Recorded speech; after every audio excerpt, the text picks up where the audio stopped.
I am recording this using my Zealsound BKD-12A microphone. I purchased this microphone to use with my iPhone or iPad to record family stories to add to my genealogy records. To create a recording, there are thousands of hardware and software components to choose from.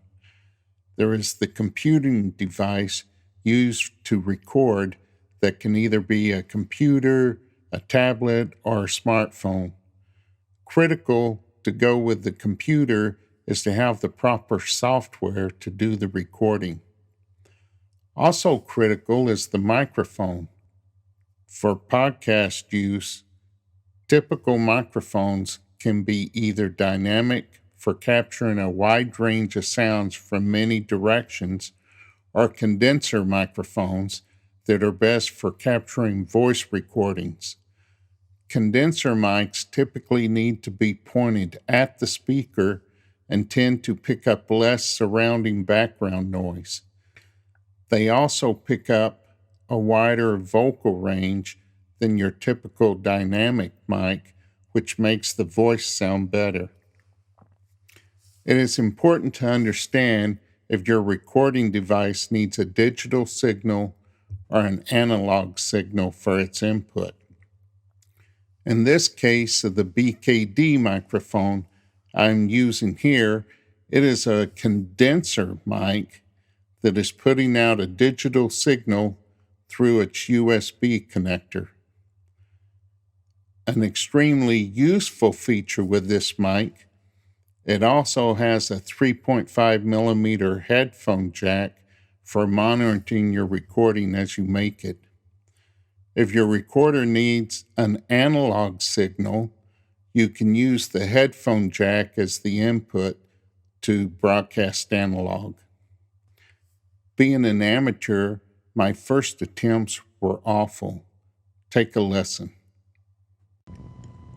This is a test using my BKD-12A microphone plugged into my iPhone 12, recording using GarageBand.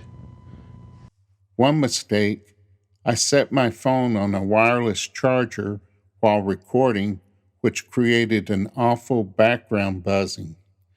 This I discovered on my own, but all my other discoveries were thanks to Google and YouTube searches. Don't just think your first experience is the only results possible. Through research, I now understand how to use all the same equipment as my first failure to get high-quality results. Here are a few things I've learned.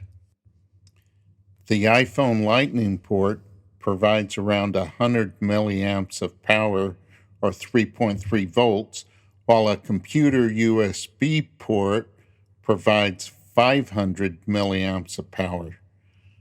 My recordings plugging the mic directly into my phone were choppy and seemed to skip. To use an iPad or iPhone, you need a method to supplement the power to the microphone.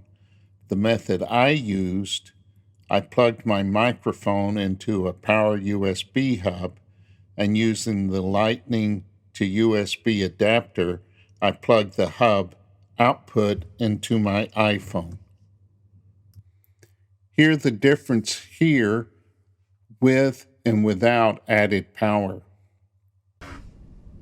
This is a recording using my BKD-12A microphone and using the Thunderbolt to USB adapter and plugging straight into my iPhone. This particular method, the microphone is only getting the 3.3 volts for power.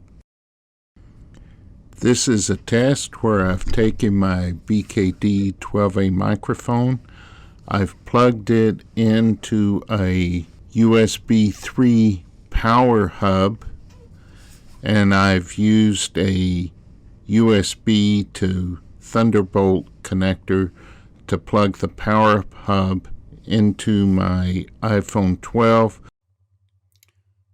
My first attempt at recording using my iPhone, I found using the memo recording app, it wanted to use my phone's mic instead of my digital external mic.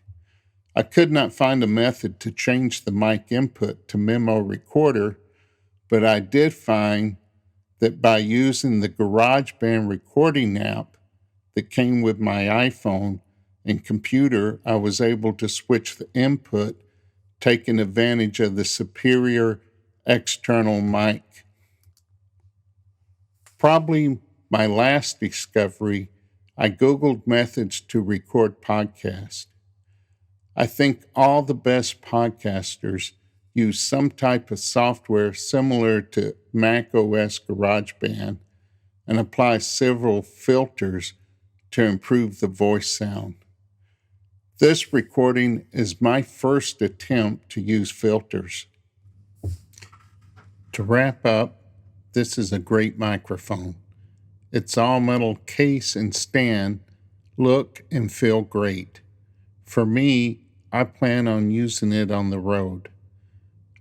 A plus is the box comes with stiff, static-free foam that makes it the perfect travel storage for my mic.